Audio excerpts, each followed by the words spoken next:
A very good afternoon and welcome everybody. I think Paul was absolutely right. There are people coming in and I'm sure that we will get a full audience before we actually get on to the real speakers. So I think it is a challenging thing to do a serious seminar like this on a Monday afternoon on a working day. And I'm surprised and pleasantly surprised that we have got almost a full hall for this, which shows that this is a program which was well worth doing. This is something which needed to be done, and perhaps much more needs to be done. But we thought that this would be a beginning. This is the year of the 350th birth anniversary of Guru Gobind Singh Ji, and it is being celebrated in India and all over the world. So when we began to think about how we should commemorate this very important anniversary of a person who was as accomplished, was as multi-talented as he was. It is not an easy way or the easy solutions don't come to hand. But there was one thing which is very clear, which essentially is the purpose of doing it here and not doing it in a place where we would normally do, perhaps in a gurdwara or perhaps at one of our houses with our community, was that his message, his story, his life, his work is far too important to be contained, so to speak, for one community or one state or one country, for that matter. So I think it is a universal message. It is a message of global importance. So we thought that we would get in some of the best-known experts, speakers, and get them into the mainstream, in a mainstream venue in Washington, D.C. And for that, I really have to first thank Dr. Paul Taylor for deciding to work with the embassy. I have great memories of his Sikh Art project in the year 2000, where I had an opportunity in some ways to work with him and be present at the opening of the special Sikh Art exhibit that you put up at the Smithsonian. So you have carried on this journey and gone from achievement to achievement. So thank you, Paul. Thank you very much.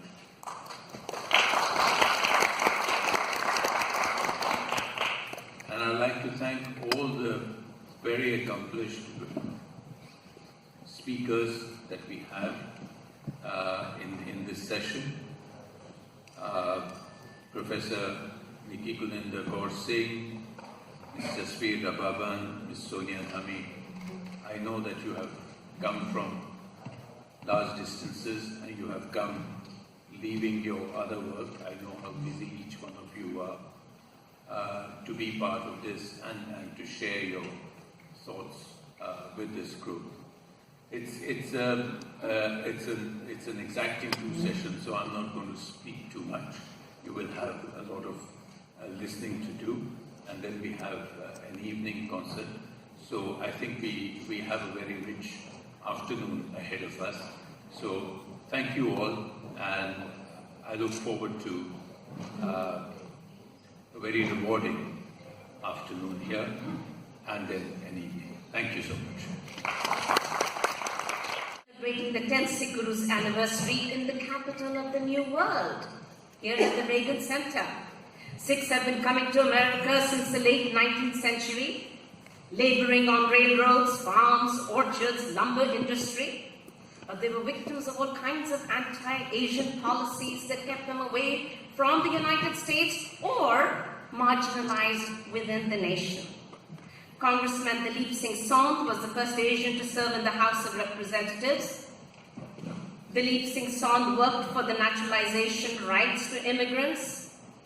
We have come a long way from those times. It is wonderful indeed that the Indian Embassy and the Smithsonian have joined up for this enriching celebration. And as we all know, celebration is so vital for the individual and collective identity of a community. And this also happens to be a double celebration, am I right? This is the 70th anniversary of India's independence too. Centuries earlier, the 10th Sikh Guru, born in 1666 in Patna, had kindled the fire of freedom in our hearts and minds. And this afternoon, I'd like to share 4 elements of the freedom fire he ignited.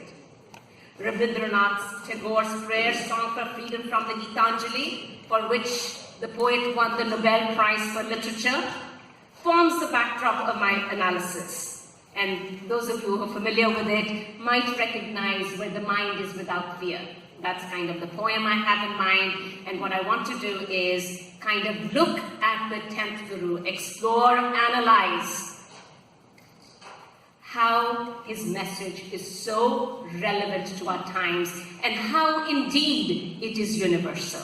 And there are 4 points I want to pick up on.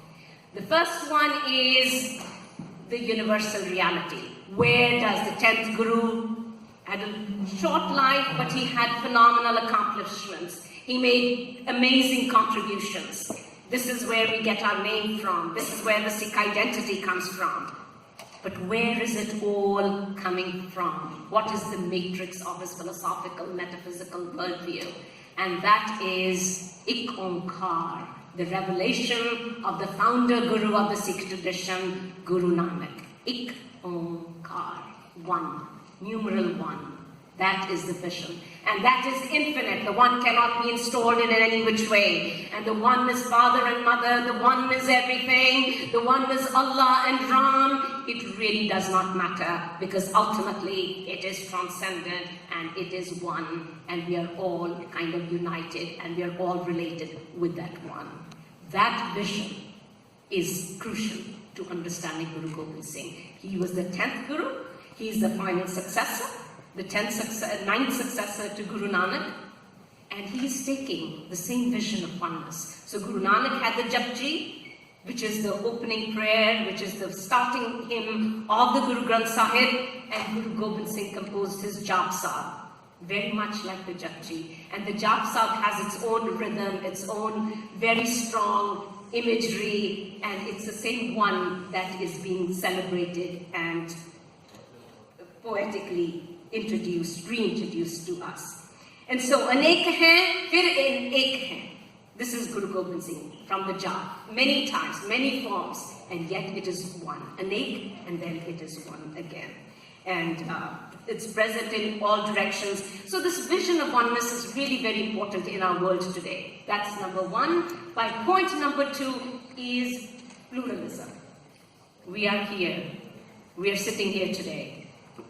It's a very diverse world, global world, as the ambassador said. But we really don't know how to deal with one another. It's not just to have different people and different races and ethnicities and cultures and languages, but how we engage with one another. And that is the genius of Guru Gobind Singh, that almost 3.5 centuries ago, he's making people aware of diversity, pluralism. And here I just want to share, he actually gives us the definition of diversity. And do you know what he says? Nyare nyare desan ke pesh ke prabhav hai, eke nain, eke kaan, eke deh, eke baan. All these things that we see, different complexions and races and colors and so forth, these are all external. They are a result of different geographical locations. Ultimately, eke nain, we all have the same eyes. Eke kaan, same ears. Eke deh, same body. Eke baan, same voice. I mean, what a brilliant commentary. You know, this is the genius of this person. And he's sitting in India where there's a lot of diversity and people are fighting and there's all kinds of conflict. But he's making us see this is who we are. Not only that, he draws attention to the same one. Praised in temple and mosque, Quranas and Quran, puja and namaz. These are all the same, going to the same end, to the same ultimate point. And that's why people like Mahatma Gandhi, you know, when they wanted to bring peace and harmony, they revived Guru Gobind Singh's message. And I remember reading Sarvapalli Radhakrishnan, first president of independent India, his book on the Upanishads. There he quotes, and he says that Gandhiji, he took the vision of Guru, Ishwar Allah Tere Naam Mandir Masjid Tere Dham, from inspired by Guru Gobind Singh's Akalista. These are Radhakrishnan's words. And also Rabindranath Tagore's goal too, where the world has not been broken up into fragments of narrow domestic walls, is expressed by the Sikh Guru centuries ago. So the 10th Guru was really an icon for nationalism, for freedom, for many of the political thinkers and ideologues of the 20th century. So people are using him, are inspired by him. Not only that, I'm still on my point about diversity. Guru Gobind Singh powerfully voices the moral obligation that we human beings recognize. And I really emphasize that word, recognize, recognize. We all belong to the same one. He makes it. It's a moral obligation. It's a responsibility. It's not just enough we are all different. But we must know that we are of the same one caste, because birth and biology justify human equality. And there's an urgency in Guru Gobind Singh's tone as he voices the two imperatives, Pehchan bo, recognize, and Jaan bo, know. And I read you this verse from the Akalista. Manas ki jaat sab hai eke pehchan bo. Manas ki jaat sab hai eke pehchan bo. Recognize all of humanity is biologically of the same caste. Ek hi saroop, sab hai eke jyot, jaan bo. No, jaan bo, no, we are all of the same body, we have the same spirit, we are made up of the same divine metaphysical light. And he's making it an imperative. So it's not just enough, okay, we are diverse. Yes, and it's not tolerance I want to emphasize. What the Guru is telling is oh yeah, I tolerate others, I'm fine, you know. He's making it are you listening to me? Because this is what the Guru is telling us. Janbo, that we are all the same. Know that we come from the same. Recognize we are of the same cause. So this is his message, and closer to our own times, people like Martin Luther King, he too says we have inherited a large house, a great world house in which we have to live together, black and white, Easterner and Westerner, Gentile and Jew, Catholic and Protestant, Muslim and Hindu. We must learn somehow to live with each other in peace.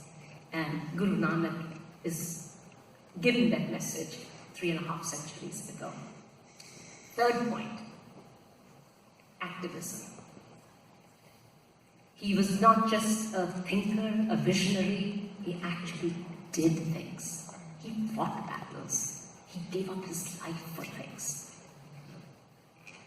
Battle of Pangani, Battle of Nadon. Not only that, he created the Khalsa, the birth of the Khalsa that he choreographed, 1699, Baisakhi. What was that all about? That was for freedom, liberation. What does Tagore have that, instead of this dreary, dead habit that we have, he wanted people to break out of those things, those norms that we have inherited, our stereotypes and prejudices, our intellectual habits that we have. Come on, it was kind of a new awakening, a rebirth, a reawakening. And that's the birth of the Khalsa. So everybody has the same name, everybody has the same, no caste, everybody is reborn and has a new identity with a new name, new birthplace, and the symbols, the 5 symbols. It's kind of, this is who we are. These items of faith are really kind of, what is the Kada symbol about? Any work is good. And remembering the one infinite one, there's no birth, no death, always aware of that one. So the actions are of paramount importance. It's not just to think, so the activity is very significant. And so he created the birth of the Khalsa, he gave us the 5 symbols, and one other thing we cannot forget, he also made the Guru Granth Sahib, the Guru forever. That's quite an accomplishment too. Just before he passed away, the Guru Granth Sahib had been compiled, the Granth Sahib had been compiled by the 5th Guru, Guru Arjan, in 1604. It was the message of Guru Nanak coming from earlier on that was put together. What does Guru Gobind Singh do? He makes it the Guru. This is it. There will be no more physical, personal gurus. And that's remarkable because that sacred text has the word of the gurus, Sikh gurus, Muslim Sufis, and Hindu Bhagats. It's a very beautiful text. This is the language. This is what Guru Nanak says in the Japji. The language of the Guru Granth Sahib is that of love. And Guru Gobind Singh makes it the Guru forever. And the Mundavni, the seal of the Guru Granth Sahib, which is authored, voiced by the 5th Guru, Guru Arjan, Thal vich te mastu piyo, sat sanduk vichar, jeko khave, jeko puche, ista koi dhar. So the platter, if the Guru Granth Sahib is considered what? A dish, a plate, on which lie 3 things: sat, truth; sandok, contentment; vichar, reflection.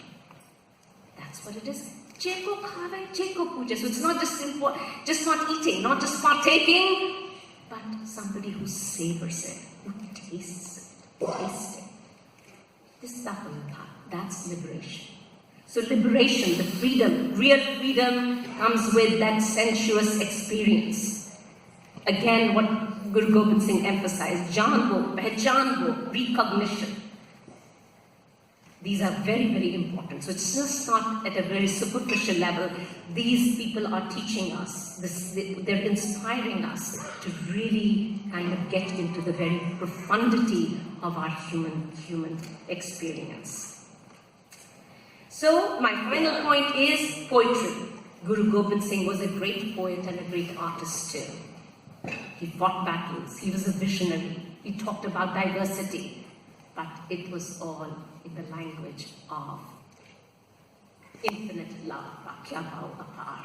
And that's something we kind of ignore about Guru Gobind Singh's personality, his legacy. And to me, the poetry is very important. And he resurrected many of the figures from Indian myths, Indian past. Chandi Divar, Durga Divar, these are, he's writing them in Punjabi compositions. And the female is not a worshipper or anything, but he's a great poet who's embellishing and reminding people to fight for freedom, against oppression, against social injustice, against any kind of inequality. And poetry was the means to do it. And today too, to come to think of it, our laws are very perfect. Everything is equal. Don't we live in an egalitarian society? Yes, we do. But do we really practice it? I don't think so. Because our attitudes have not changed. Our consciousness has not changed. And how does that transform? That's where we need poetry. That's where we need literature. That's where we need art. That's where we need films.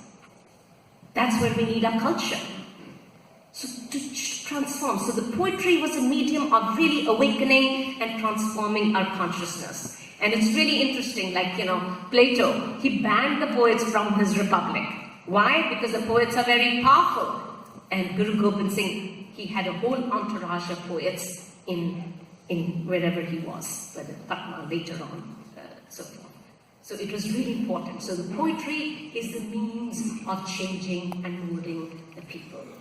So that's what I wanted to mention, and just to give him the Japsa, the end of the Japsa, the finale of the Japsa. Chatar chatar karti, chatar chatar kurte, siyambar subham, sarda jal sab jukte, dukala pranasi deyam surupe, sadam sange apangam vidute. This is Guru Gobind Singh, that the one is present, the point I started out with, the vision of the one, everywhere, in all four directions, in every place, every time, that one is present. Sada Angasangi, always is with us. Apangam Vibhute, forever by our side, radiance everlasting. So that's the message he's bringing us. So what was kindled by the 10th Sikh Guru over 3.5 centuries ago in India must be kept alive in the new millennium and in the new world. My deepest thanks to Ambassador Navtej Sarna, Paul Taylor from the Smithsonian, Miran Poole of the Kaur Foundation, Sonia Tammi from the Sikh Foundation, and this entire community for hosting and participating in this significant event. Memories have a future. Our future is shaped by our past. By holding on to our rich past, let us today enjoy the wonderful resources of our global society. Let us together, Hindu, Muslim, Jew, Christian, let us together, white, black, brown, yellow, let us together, men and women, old and young, create a truly free, just, and egalitarian future.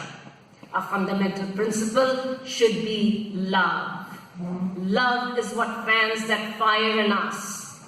In the experience of love, all the toxic stuff that clogs our arteries, fear, hate, prejudice, stereotyping, hostility, are burnt away. As the visionary Guru Gobind Singh said, Jin prem kiyo, tin hi prabh payo. Those who love find the beloved. Let us keep the fire of freedom burning in our hearts. Thank you.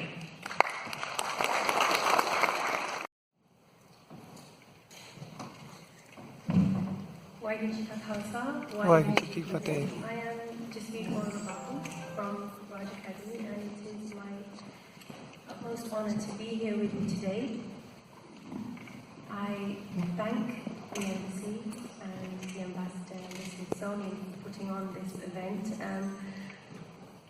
I was thinking just yesterday actually that this is a weekend where we're celebrating the Gurpurab of the first Guru, and you've created an opportunity for us to celebrate from the 1st to the 10th, and that's a beautiful opportunity. Thank you. I'm going to try to stick to the time because my presentation is slightly long, and I want to share with you a story of Sikh music, a story that most of us may not have heard. Our history books don't tell us this story. And I would like to start from a period of time in India when the country was facing pain and oppression, when people did not have a voice, equality did not exist. A voice rose, one person rose. Nanak rose, and he became a voice for the voiceless. He fought for justice and for equality, for everybody. And his purpose and his mission was to bring the people of India together. He wanted to unite. He wanted people to become human again. He wanted the segregation to disperse. And his message was consistent from the 1st to the 10th Nanak. His weapon was his music, and his shield was his love, and his purpose was to unite humanity. He created a conscious people and gave the perfect tool to carve the human psyche. He used sacred music, sacred words, and sacred instruments to engage both hemispheres of the brain, enabling the human mind to function at its highest capability. This was the secret of the making of the Sikh consciousness. Music was used as a supreme tool. In every faith, everybody uses music. It's something that unites us globally. Whichever country you go to, you can relate to the culture through the music. So it's a language that we all understand. And at that time, when India was so divided, he used a universal language, he used music as a way to bring people together. And the genius thing that he did was that he used it as a vehicle to transport our emotions and manifest them past the limits of words. And this is what liberated the people. This is what allowed them to rise out of their oppression and to stand tall again as humans. And this is a gift that he gave to us. And we'll talk a little about Nanak. For Sikh music, he started off the tradition of Kirtan. Without him, we wouldn't have this practice in our faith. And he introduced the concept of rag. Rag already existed in India. And, excuse me, many musicians and great scholars already practiced rag. He adopted that philosophy to join with the sacred Gurbani, Turki Bani, brought the two together, and in addition, he introduced an instrument. In this image, you see in the yellow, that's an image of Guru Nanak Dev Ji. The gentleman in the white, who's holding the instrument, is Bhai Faranda. He is the person who crafted the instrument that he's holding. And it was crafted on the instruction of Guru Nanak Dev Ji. So at this period of time in India, very many instruments existed. And there were approximately 60 different types of rabab that existed at that time. When Guru Nanak Dev Ji met Bhai Mardana played a Drupadi rabab. So he had a rabab. The rabab was different though, different to this rabab. The reason I like to use this image is you have Bibi Nanaki, and she is a key pillar in bringing Kirtan to Sikhs. She paid for this rabab. She gave the money to buy Feru, who bought the rabab to give to Guru Nanak Dev Ji, and it was a gift from a sister to her brother, so that he may start his spiritual endeavors and go and enlighten the world and share his love. This is what we would now see as the Sikh rabab. You have Afghani rabab, Sindhi rabab, so many different types of rabab that exist. What makes this one unique is the length, the dimension, the number of strings. So Drupadi rabab, which Bhai Mardana already played, had 6 strings. It had no sympathetic strings, the length was smaller, and the sound box at the bottom we also refer to as the belly, this was larger. And this instrument that was made on the instruction of Guru Nanak Dev Ji specifically had 5 strings. So 5 is a common theme that we see throughout our history. And it started here. He used 5 strings of this instrument. He made the length of the fingerboard longer. You'll hear these instruments later this evening. And to me, I find this fascinating. Just as easily he could have used an existing instrument, what was the need to create a brand new instrument? It shows his thought. It shows what he's looking to achieve, how he wants to carve the mindset of these people to empower them. He wants to give them the best tools possible. And he adapted what existed to create this instrument for this purpose of music. Our journey into the music transcends to the 5th Guru. He played a significant role. The Ard Granth, which we now refer to as Guru Granth Sahib, was first compiled by the 5th Guru. All of the sacred poetry that had been written until that point was compiled together. Shabads which did not have rags assigned on top at this point were assigned rags.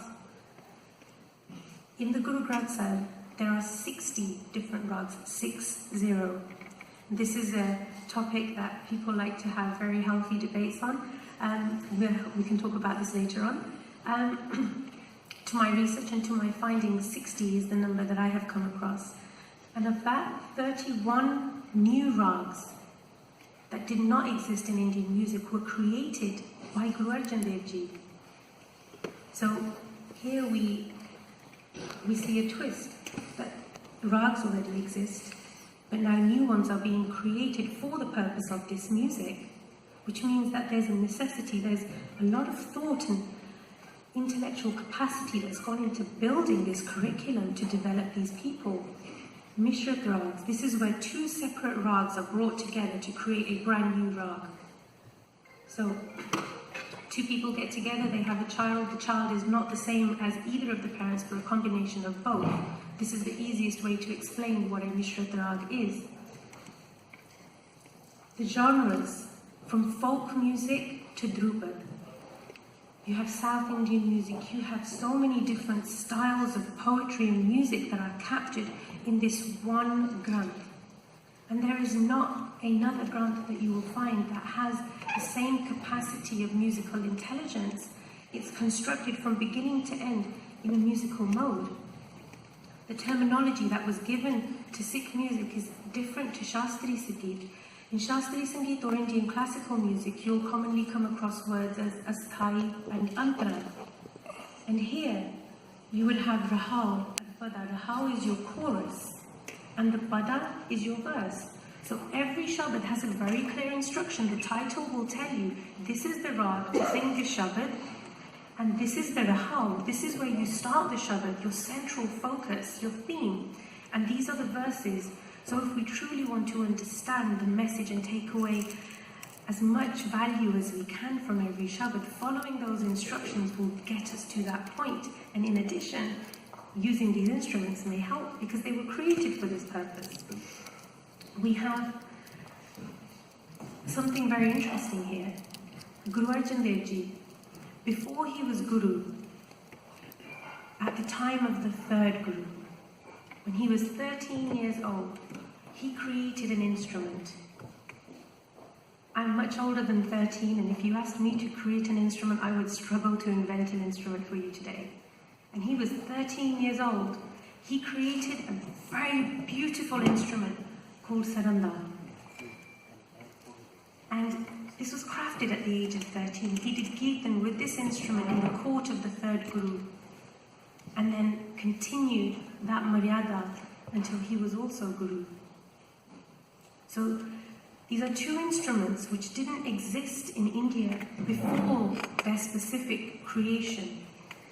And it's an extremely exquisite instrument, and again you will hear this very beautiful instrument later on this evening. In the court of the fifth Guru, the Mardang, a percussion instrument, a single barrel drum which is played from the side, was cut into two to create this instrument, which we call the jodi. And in modern day, we refer to the tabla as the jodi. The tabla evolved much later. The jodi, on the larger barrel, you may see the colour is slightly different. So you've got a black circle on the smaller one, and on the other one you've got a brown circle. That is dough, fresh dough, or atta that we make roti with. And it was used to apply onto the drum. Bear in mind, in that time period, microphones did not exist. We did not have synthetic sound.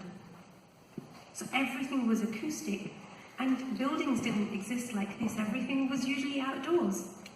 So these instruments were created to play acoustically, without a sound system, in gatherings of hundreds and thousands.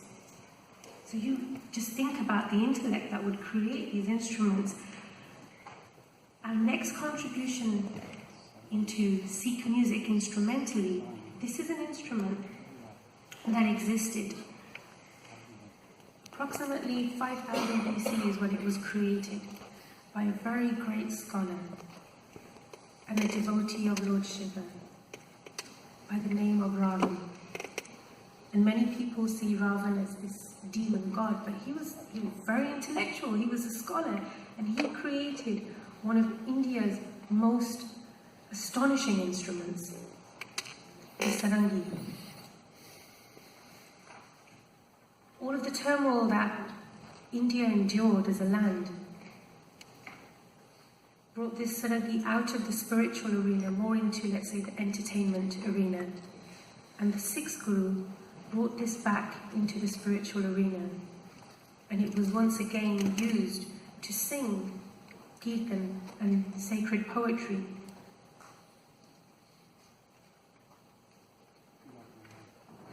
Our final contribution for Sikh music instruments was from Guru Gobind Singh.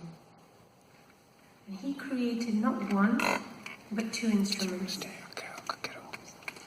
He finalized the compilation of the Guru Granth Sahib, re-edited and added some rags, added the final rag, Jai Jaivanti, which is a contribution of the ninth Guru. So Guru Tegh Bahadur Ji created rag Jai Jaivanti. And this is a very prominent rag in Indian classical music, but sometimes it's not known where it came from. And it was the ninth Guru that invented this rag. He created this beautiful instrument you see on the left called Taus. Taus is Persian for peacock. And from the dimension and the structure of this instrument, you can see how it resembles a peacock, and the sound is exquisite. Beside it is a smaller instrument called Dilruba. This is Persian for heart stealer, and it's a scaled down version of the Taus. And they say that the reason for the Dilruba being created, we didn't have cars back then. We didn't have large SUVs and trucks and buses that would take us around. Everything was on horseback. So when the warriors were going out to battle, they didn't separate from their instruments. And this is historically proven. The instruments went to battle with the Sikhs because this was a practice for every single Sikh. It wasn't just for those who were going to stay at home and worship.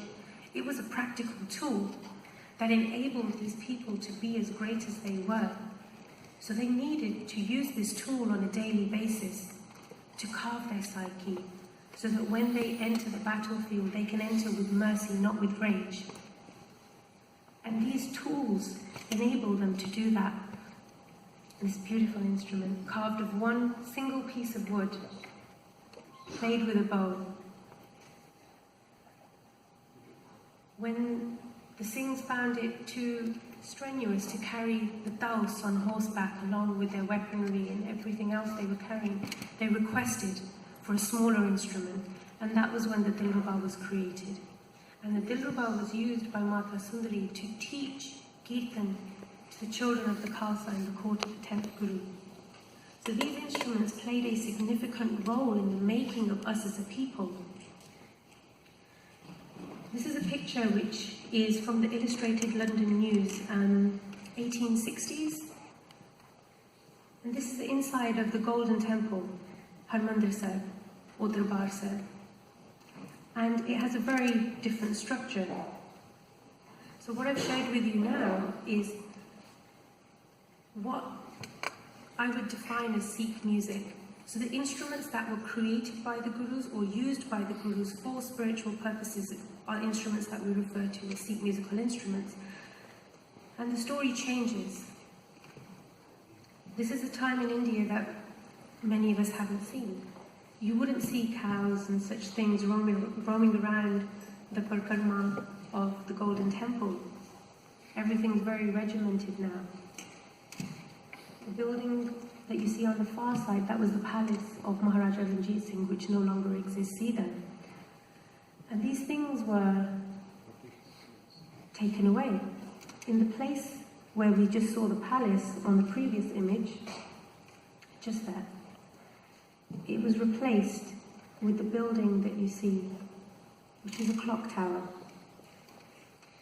And this clock tower was deliberately placed there with a police station at the bottom opening. Many people think it's a church. It's not a church, it was a clock tower.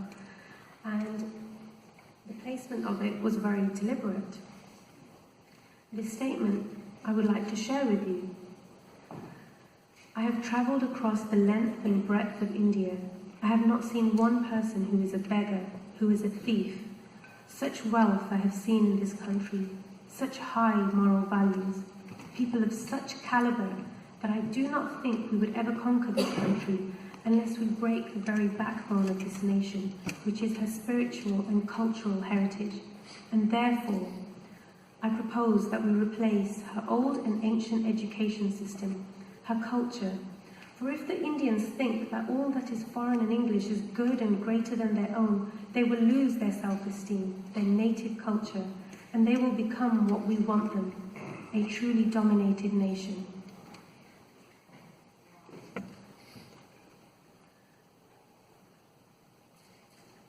At this point, many things changed. Who we were changed. What we were about changed. This is an image of a Ang from Guru Granth Sahib that was from a Sarup in 1708. And you see the difference here versus what we're used to seeing. We're used to seeing printed letters. There's no spaces between the words. And if those of you that can read Gurmukhi, you can see how this starts. It starts, Ik Oankar Sat Gur Prasad Ramkali Mahalla Tija Anand. Does that sound different to your ears? Because you're used to hearing Ramkali Mahalla Tija Anand Ik Oankar Sat Gur Prasad. So it's a small change, but it's a significant change. This is like changing the heart of a person. And these small and subtle changes, our clothing, our food, our medical care, we were natural people. We believed in Ayurveda. Our food, our kitchen is our medicine cabinet. But now it's not. Now we need a GP. We need to go to the hospital. We need healthcare. And this all changed. It continued to change. This brand, Devan, this changed our practice of music. Everything that I've told you, some of you may have seen these instruments, and others of you, you're used to seeing something else. You're used to seeing a harmonium, 2 harmoniums and a tabla. This is what we see as a staple. This gentleman that you see here, Alexander Francois Devan, in the 1840s, he created an instrument called the harmonium. And the instrument that was created in Europe, that didn't sell, that buskers rejected, was brought by the East India Company, and they found a market, or let's say they created a market. And that market that they created was India. And they took our heritage, they took our instruments, and people were imprisoned, they were threatened, all sorts of things happened, in order to install this instrument that we have now embraced and adopted as our own. How many of you ever asked the question, did Guru Gobind Singh Ji do Kirtan with a vajra? We've all been told from a young age that Guru Nanak Dev Ji travelled with Bhai Mardana, and Bhai Mardana played rabab. But somehow we've desensitized from our history, and we're not asking that question. Why are we not playing rabab? Why are our children not playing rabab? Why are our gurdware not doing kirtan with rabab? What happened? And the psyche that was given to us as a gift to make us incredible, the warriors that were feared the most were those from the Khalsa army. It took the British 100 years to cross the river to enter Punjab. There was something that the Gurus gave us. There was something that made us who we were. And then everything was diluted. This is what we see. This is what we've adopted as our own. Something that is foreign and greater than our own.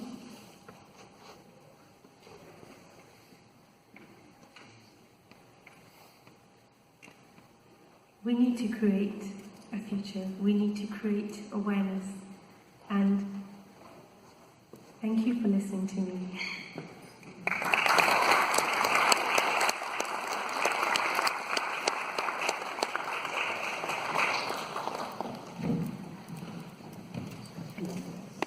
Thank you, Jasveer.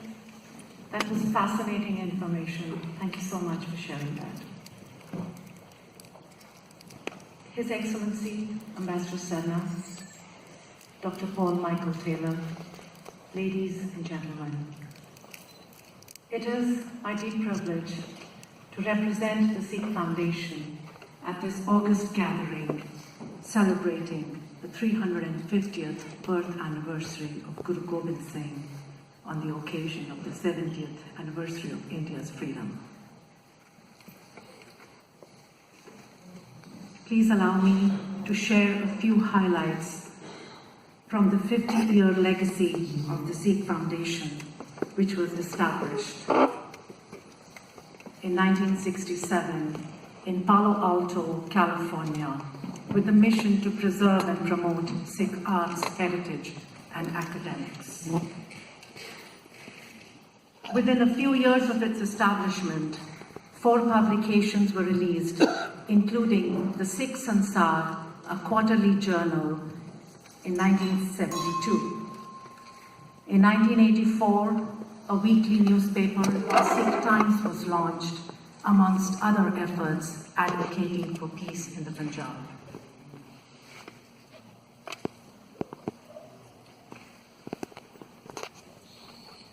The Sikh Foundation has pioneered the display of Sikh arts with the first ever exhibit at the Asian Art Museum in San Francisco in 1992. In all, 7 Sikh art exhibits have been put up by leading museums all over the world, including the Smithsonian here in Washington, D.C., the Victoria and Albert Museum in London, the ROM in Toronto, and the Rubin Museum in New York. The Sikh Foundation has also pioneered the establishment of chairs of Sikh studies at the highest institutions of learning. The Kundan Kaur Kapani chair, the first of its kind, was set up at UC Santa Barbara in 1997. The 35th anniversary of the foundation was celebrated with the opening of the first and only permanent Sikh art gallery in the West at the Asian Art Museum in San Francisco in 2003. It fills my heart with delight to acknowledge today the initiative of Dr. P.S. Khanuja, who has now established the second permanent Sikh art gallery at the museum in Phoenix, Arizona. Today, the Sikh community all over the United States has 6 endowed chairs, including 3 at the campuses of University of California at Santa Barbara, Riverside, and Santa Cruz. 2 chairs are here in Hofstra University, out of which 1 is in Sikh music, and the 6th chair is at Michigan. Numerous Sikh studies and Punjabi language programs are also running, including our latest at the Graduate Theological Union in Berkeley.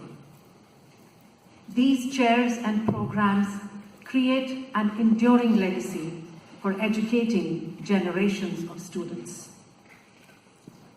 With increasing number of scholars of Sikh studies, the field has expanded from religion and history to today also include economics, arts, and conservation.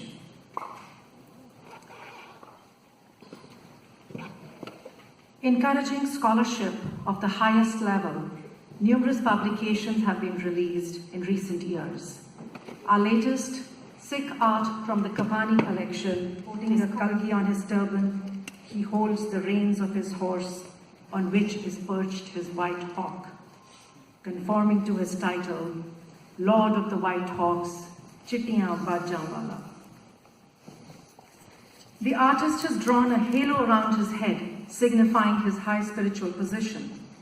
The Guru's horse, richly embellished with accessories, is rather interesting for being both in red and blue color.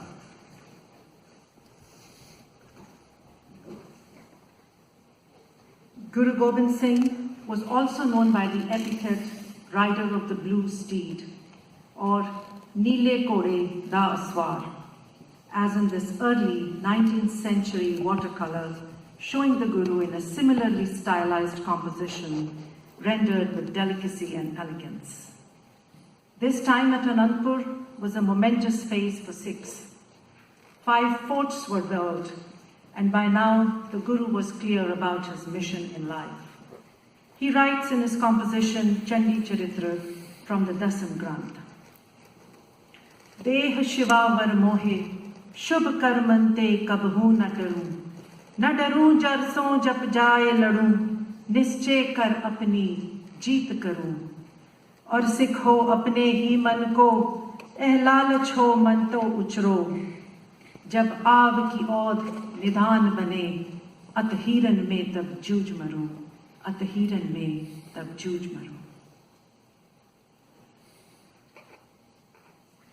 In this contemporary painting by master artist Gobind Singh, the scene is set for the Baisakhi celebration of 1699 at Anandpur Sahib.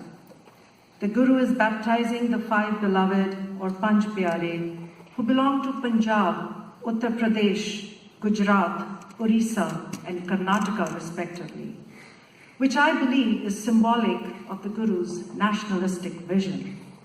The 5 beloved, hailing from different parts of Hindustan, form the nucleus of the Khalsa, the order of the pure. The call to battle came soon. The Guru's 2 elder sons, Sahibzada Ajit Singh and Jujar Singh, were martyred in the battle with the Mughals at Chamkaur. The artist imagines the scene before battle.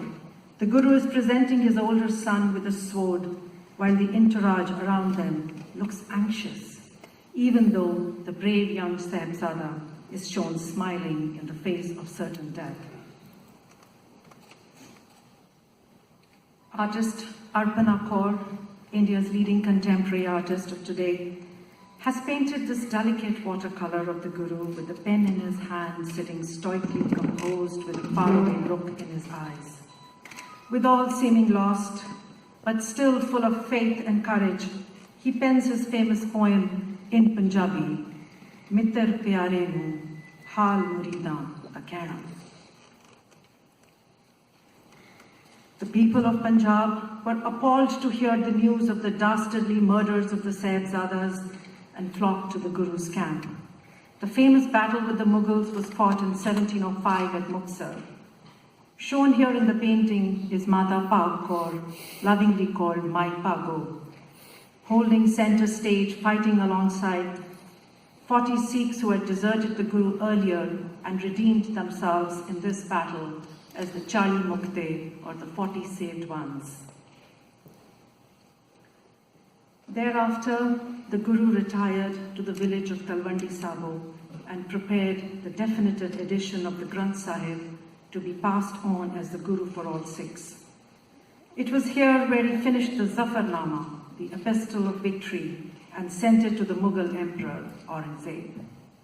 His own writings were collected by Bhai Mani Singh and compiled as the Dasam Granth. The Guru then proceeded to the Deccan to personally meet Emperor Aurangzeb.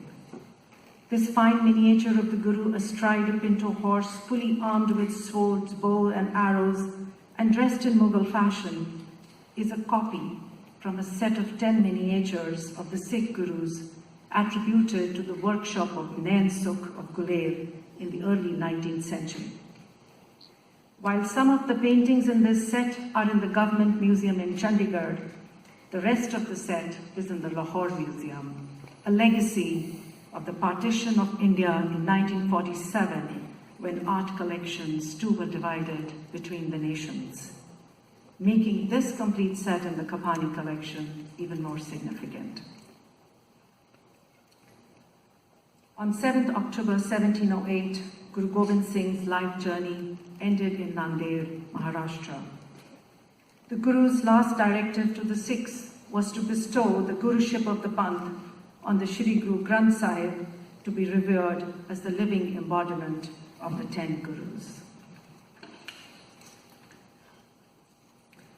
Guru Gobind Singh, a multifaceted personality, a warrior, a leader, a poet, a linguist, and a musician, who I believe is one of the most fascinating and remarkable figures in world history. The flame that he lit in our hearts inspires the Sikh community the world over to fight against injustice and to aspire for excellence in our chosen fields. When we look back at history, we see that within 100 years of the Guru's death, the Sikhs had an independent empire of their own, which effectively stopped the repeated foreign invasions that had plagued the Indian heartland for centuries, giving way to an era of peace and prosperity for the entire homeland. The Punjab was the last kingdom to be annexed by the British, and again within 100 years, India was freed from foreign rule, enabled by the freedom fighters, majority of whom were from the Punjab. It is the legacy of Guru Gobind Singh that inspires a community which is less than 2% of the population in its homeland and contributes 40% to the national grain pool. It is the legacy of this great human being that the Sikh community in Canada, which is also less than 2% of the population, but has contributed 4 ministers to the national cabinet, including the Minister for Defense and the Minister for Science, Technology and Innovation. Brave, fearless, young women all across the world, Sikh women are making waves. Lily Singh from Canada and Gurmehar Kaur from India have been just last month named by Time magazine as the top 10 next generation leaders. Rupi Kaur, an author all of 25 years, topped the New York Times bestseller list with her first book, Milk and Honey.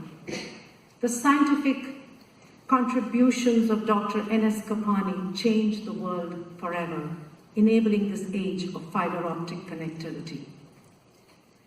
The list of achievers is long and illustrious, and it is the legacy of Guru Gobind Singh that the Sikh community all over the world continues to produce high achievers, be it in sports, arts, business, technology, agriculture, or public life.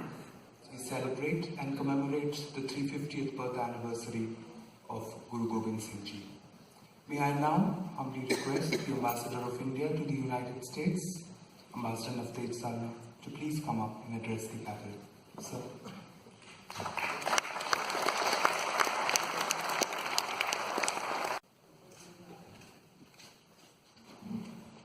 A very good evening to you all, and thank you all for joining us. The lights on the stage are very bright, and I can see nothing at all. But I'm generally speaking in the correct direction now. I think some of you had joined us earlier this afternoon for the academic part of the celebrations of the 350th birth anniversary of Sri Guru Gobind Singh Ji, and would have heard many of the different expositions, the different aspects of the Guru's personality. I think there may be any and 1,000 reasons for celebrating the 350th birth anniversary in one way or the other. But I think I see 2 reasons. One, of course, that it is only 350 years. And when we think of permanent humanist values, when we think of message of brotherhood and peace, when we think of casteless equality, when we think of struggle for the righteous cause, then this message does not grow old in 350 years.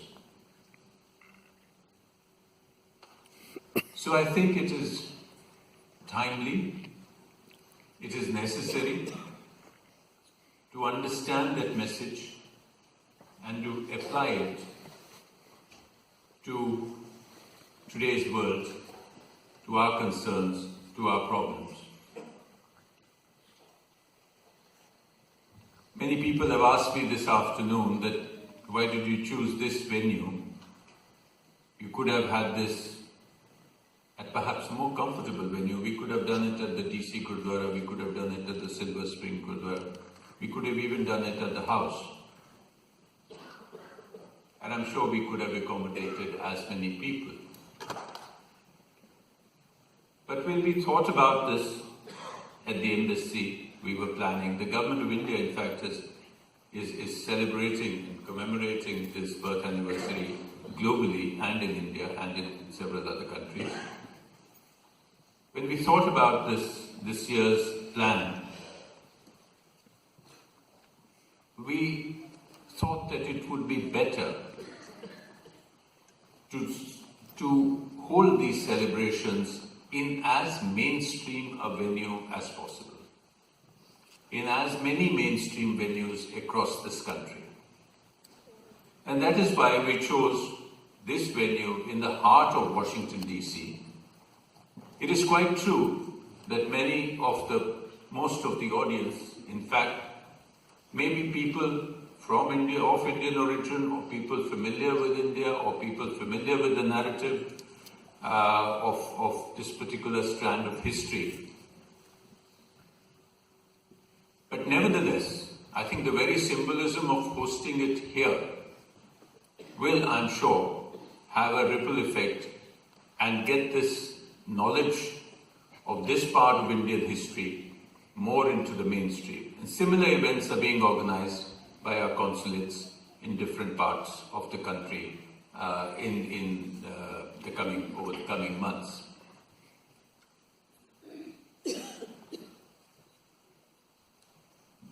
Guru Gobind Singh was perhaps one of the most charismatic individuals that you can find in Indian or perhaps even in world history. And it's always surprising to realize that his lifespan was only 42 years. And within 42 years, he not only did this, he not only accomplished a near impossible mission,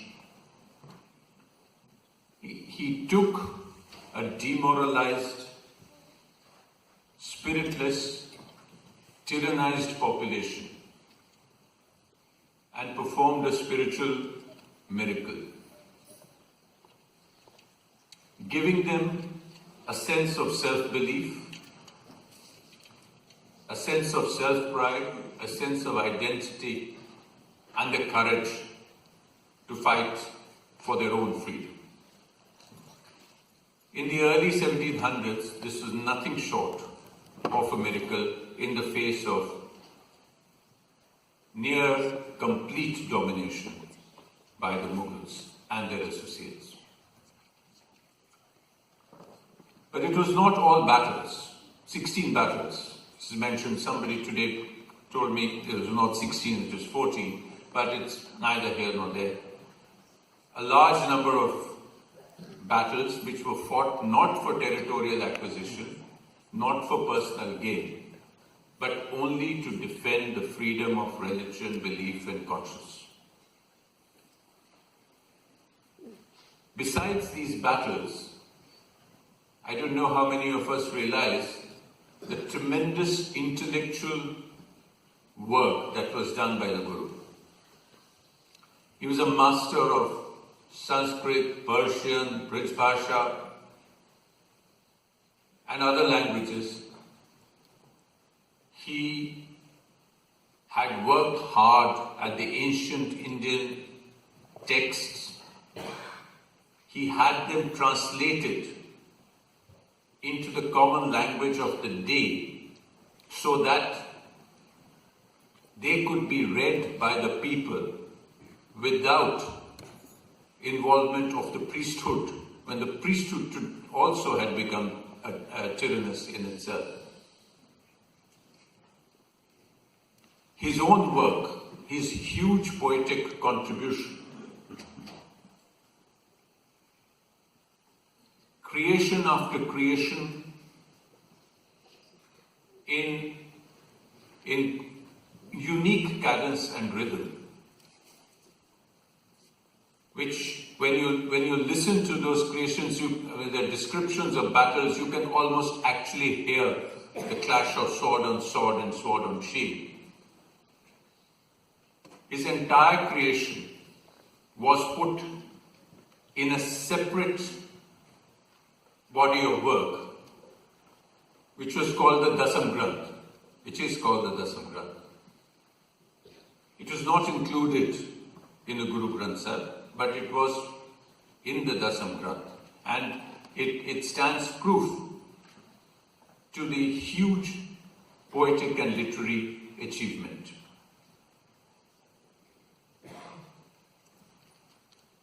He also put together in the final form the Guru Granth Sahib, which had already been put together by Guru Arjan Dev, the fifth Guru. He added the ninth Guru's writing and put it together and gave it to the community as the embodiment of the Guru, thereby removing the need for any more human gurus.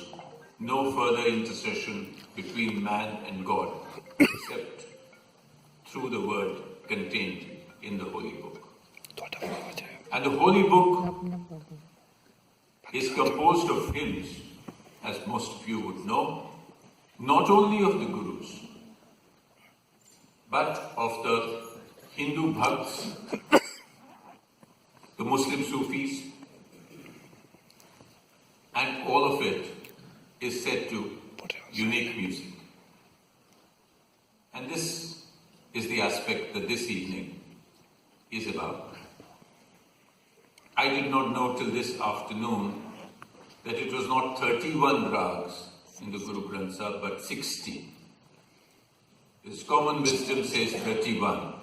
But Professor Surinder Singh today told us in the afternoon, and he will be here with us shortly, is that it is 60 rags. So each of the creations in the Guru Granth Sahib is set to music, is set to a certain music, and combines in itself not just the wisdom of the word, but the entire spiritual power of the music. To help us understand this music, we have requested Professor Surinder Singh, and I don't want to say more about what they will tell us, because here I'm out of my depth completely about the instruments, about the music, and about the musical creations contained in the Guru Granth Sahib.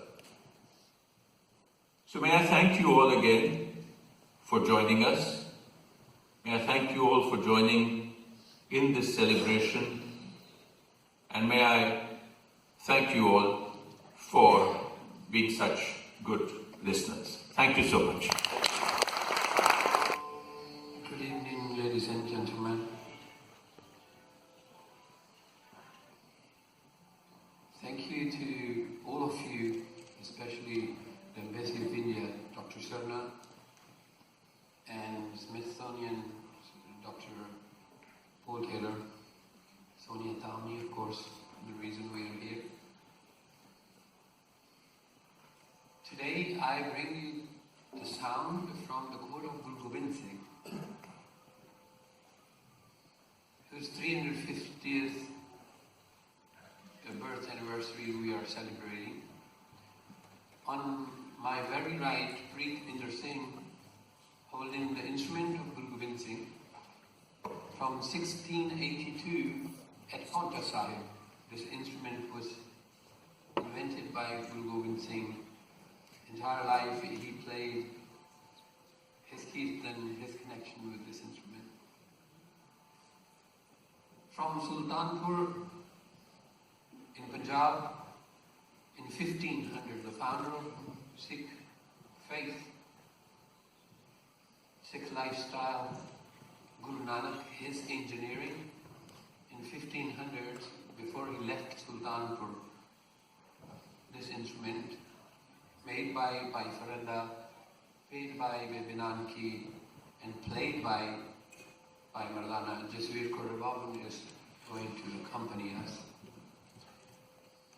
From 1576, the land called Goindwal Sahib, the instrument I have here is called Saranda, created by Guru Arjan Sahib in 1576 at Goindwal. Entire life he did Kirtan, the song of his soul and his master. This was shadow of his voice. 1690 at Anandapur Sahib, on the request of Sikhs, Guru Gobind Singh gave another instrument to the world, the ruba, played by Principal Ranveer Singh Ji today. And also at the court of Guru Arjan Sahib in 1600 we had Mardang was cut into two. You will hear Mardang as well today. Into two to create this beautiful instrument in two-barrel drum called Jodi by great scholars of Guru's court, the musicologists Satta and Balwant. I brought you 3 compositions today from the court of Nanak. The first we call the Shan. This is a different type of music. This is where India is in a spiritual arena. This is not the music of entertainment. This is the music of inner attainment. You just close your eyes and let music take care of things. The first piece we bring you is in the tradition, Nankin tradition, in Gurmat traditions is called Shan. It's just a musical bow. And the second composition is from ancient India. As Guru Baba says, Tan Sarag Sarangade Alapat Sab Dikh Jai. And that composition is my bridge to my today and to the court of Guru Nanak Sahib. It's a little bridge between ancient India and today. And the composition is an alap. The first rag I'm going to use from Guru Arjan's court, his creation, Rag Maj, the mood of longing. And second is the rag of yogis, the Ramkali, the Guru Gobind Singh's favorite rag. And the third composition I would like to share with you is called Khyal, the genre created by Guru Gobind Singh. And I would like you to go onto this trail with me. We'll contemplate, we'll become that meditation, we'll have that darshan, we will travel alongside him in his thoughts.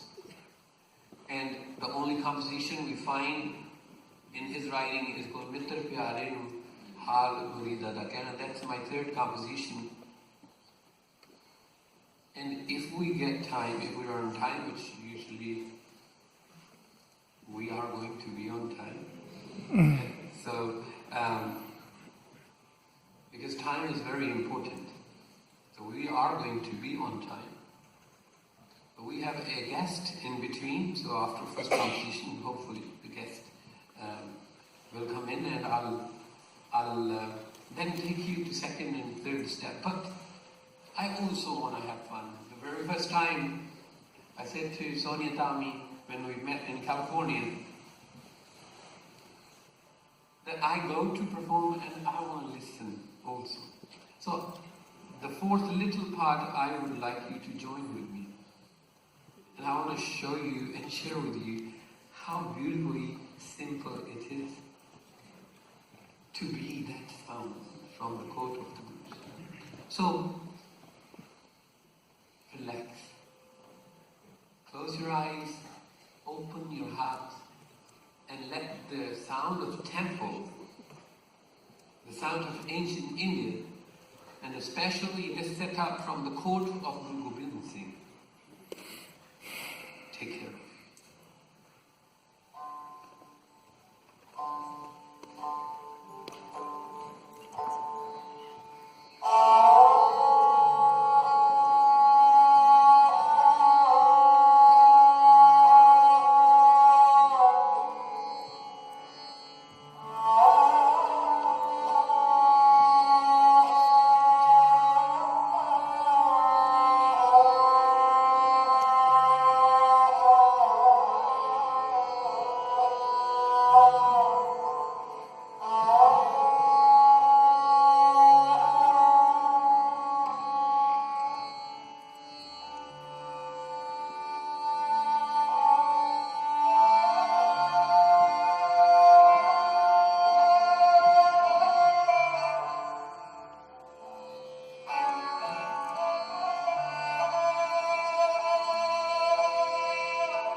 of the yogis, the capable people who understood how to use the capacity to best of its capacity, how to be 10 steps ahead. And this rag is called Ramkali, Guru Gobind Singh's favorite rag, the mood of replantation, the mood of growth. And Alap is a very important part of India's culture. Nanak's teaching, when he trained the teachers, his curriculum, the spine is Alap. Because there is no words, but there is every word of this planet within the Alap.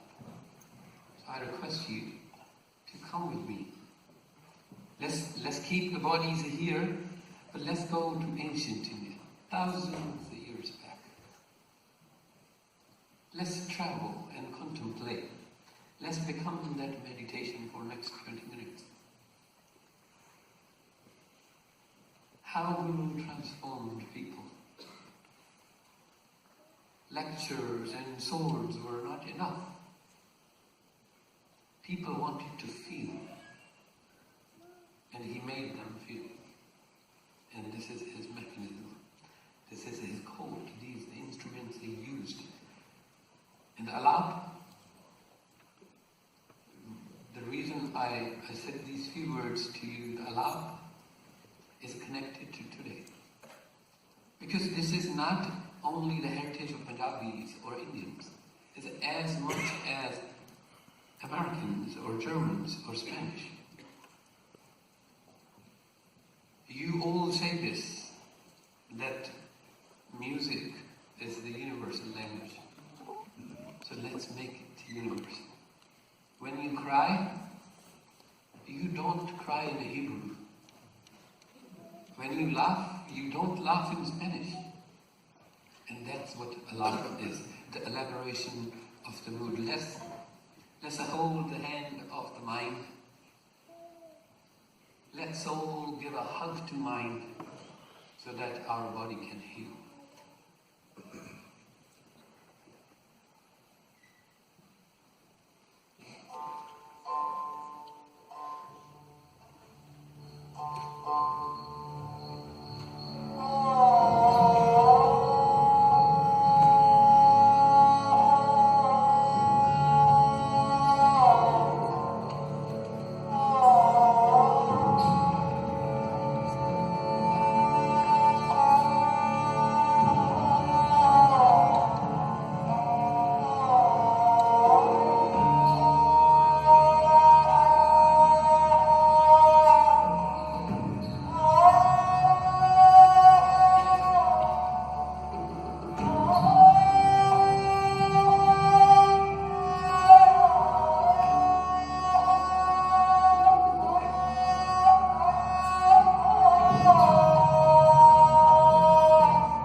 So beautiful. They go to Master, and he gives you the key to your freedom. I see him never discriminate, and everybody is ready to die for him. I want you to feel that energy at Ponta Sahib went there, where this instrument, Taus, was created by him. His son was born there, Ajit Singh.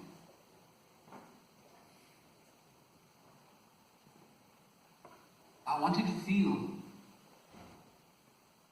that inspiration, that he's there singing with this beautiful instrument. And I found out next to his house, not very far, there is a small hill where Pir Buddha Shah, a Muslim fakir, his son died fighting for Guru Gobind Singh. A Muslim fighting for Guru, but Guru is not Muslim. What Pir Buddha Shah saw? Then another chapter. When his all 4 sons were sacrificed for the freedom of humanity, not for the only freedom of the people of India, but the freedom of the humanity, so that we can live healthy, so that we can live happy, and so that we can live in love. 4 of his sons died, 2 of the elders in front of his own eyes, fighting at the Gadi Tumkar. One of the incredible war. If you study the war zone, you will find the Gadi Tumkar. After the departure of 4 sons of Guru Gobind Singh, I came across that he wrote to the nation, "O believers, the people of love, I leave you 2 of my sons behind, and their names are Ghani Khan and Nabi Khan." And I'm shocked again. These are 2 Muslims. After the birth of the Khalsa. This is why Guru Gobind Singh is so incredible. Incredible. He is so soft. Nanak compared to Guru Gobind Singh seems very authoritative, very strict in his teacher's training program. And today, I want you to come with me as a father, or as a mother, or as a child. In this relationship, I would like you to travel with me in your thoughts. And that is contemplation. We will walk on the difficult paths of a cold night of January, when we celebrate here the Christmas. And that very night, the Christmas Eve, where 7 and 9 years of 2 children of Guru Gobind Singh were bricked alive. For me, that's what my Thanksgiving is. I breathe free air. I have a concept. I have a purpose and meaning in my life, thanks to those 2 great warriors, 7 and 9. That's how you live. A beautiful life. A wonderful, a content life. And what happened? I look at that story as a father. I'm a father of 2 girls. If something happens to any of them, if they're not feeling well, I get bothered by it. I get upset. If your child is not happy, you're not happy. And here I see Guru Gobind Singh in a different color. The color of gratitude. But I'm feeling something else. I'm feeling tilang. Nanak Guru says, Paap ki jaan se le kabal utaya, jori mangay dhan vela. When Baba came to India, it's not that Guru is against somebody who wants to progress in life, but the wrong way of progression. The wrong way. So he is singing in this rag called Tilang. Tilang is, we all go through this, when you work so hard. When you spend 16 hours in office and you're tired, when you come home, you don't feel appreciated, Nobody bothers, nobody acknowledges you. What you feel at heart. It's not that you're going to stop loving. But if you carry on feeling this way, it'll become cancer. If you carry on suppressing it, and Nanak Guru said, hey, let it go. This is why nature installed a satiety in us. We do this. This is what the love is. And I feel like that when I see Guru Gobind Singh. Please close your eyes and open your heart and let's go. Let's walk alongside Guru Gobind Singh in the jungle of Machiba. मित्र प्यारे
so cold 9th of January.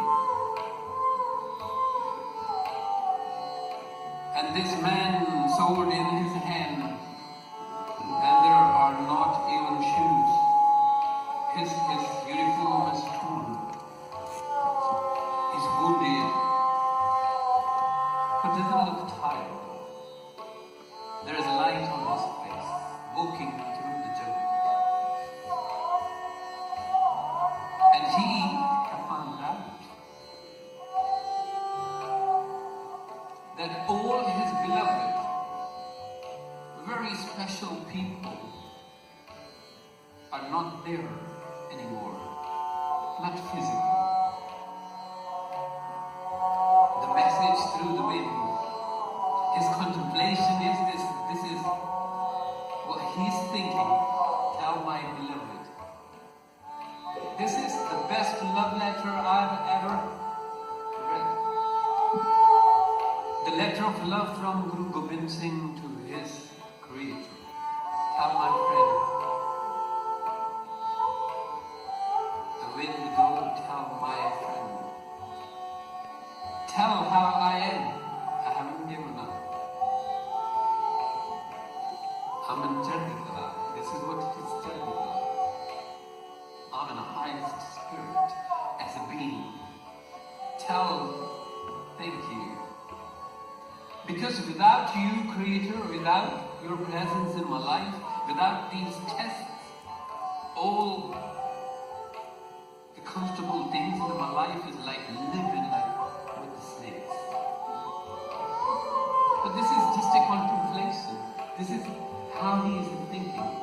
And I'm looking at his face in the jungle of Machiwara, the wounded leader who gave the world love, who gave the needy health, who gave us happiness. After giving all of this, still today I don't find a tear. I don't see a tear in his eyes. But he's saying something to his Creator.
Fighting with another body is easy, you know.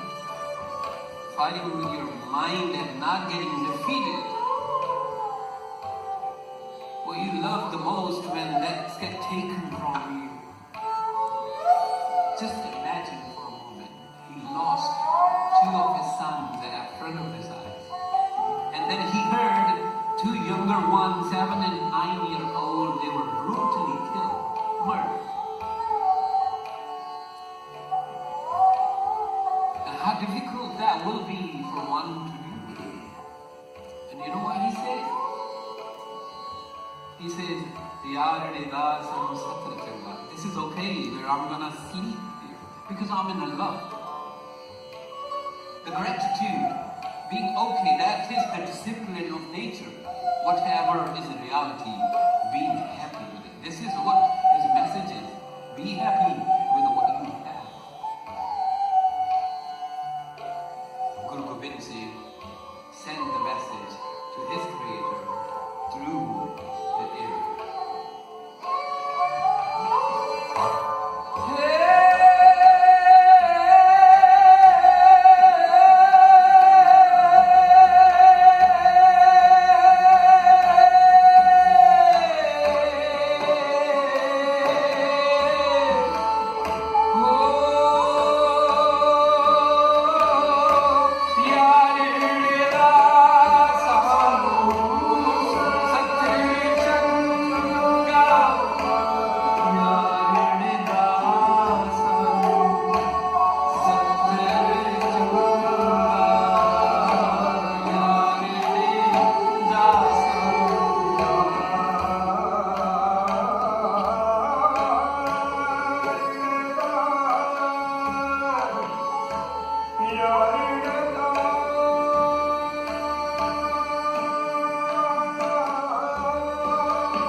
Not that he was afraid in the land, in the war of Mahabharata, the Kurukshetra. His strength is Krishna on his chariot. That's his faith, that's his power, that's his belief. Although he's smaller in number, but he had faith. This is why he defeated the other party. Have faith. That's what tenacity is. And Sadhguru says, meditate, I give you the spiritual solution. This is what mantra is. And it's so easy. Easy as this. So don't be shy. Look, I've been doing this for an hour now. It's your turn. Join me with a smile. Feel in the presence. And let's do this with gratitude to this world. Let's say thank you to the trees providing us air, the water, the universe, the brothers and sisters, for the world peace. Let's chant for a moment. So that we, the people of earth, beyond being Indians and Americans and Germans and English, let's pray. Let's together chant. The word is very simple. The word is Har, Har. I hope you'll remember. It's H-E-R. It's not a difficult poem. It's Har and Har. The mood is tenacity. So close your eyes and feel the presence of your soul. the hand of your mind, be together in a oneness. You'll feel the presence of the Creator with you. You're not going to lose. You're going to win when your mind is with you. When your soul is with you, you have to focus. You cannot be defeated. So in this oneness, let's chant once with me for a little moment. With the gratitude, with the faith, with the trust, with the belief. For the sake of those who are suffering.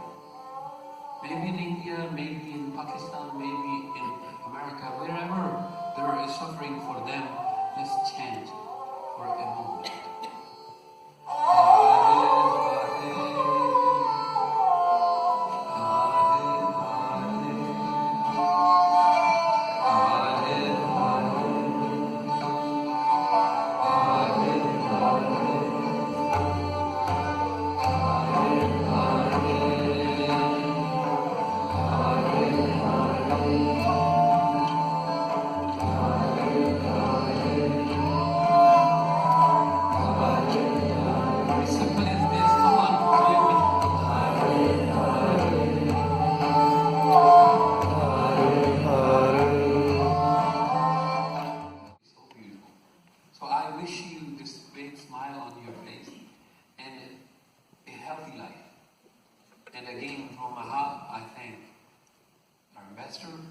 Dr. Sarna, Dr.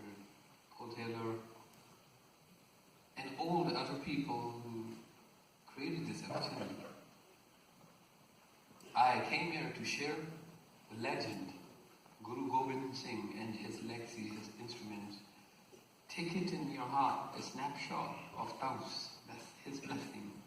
This is his instrument, Biluba. These are the instruments of our Guru. This is our heritage, and this is your heritage. This is the heritage of humanity.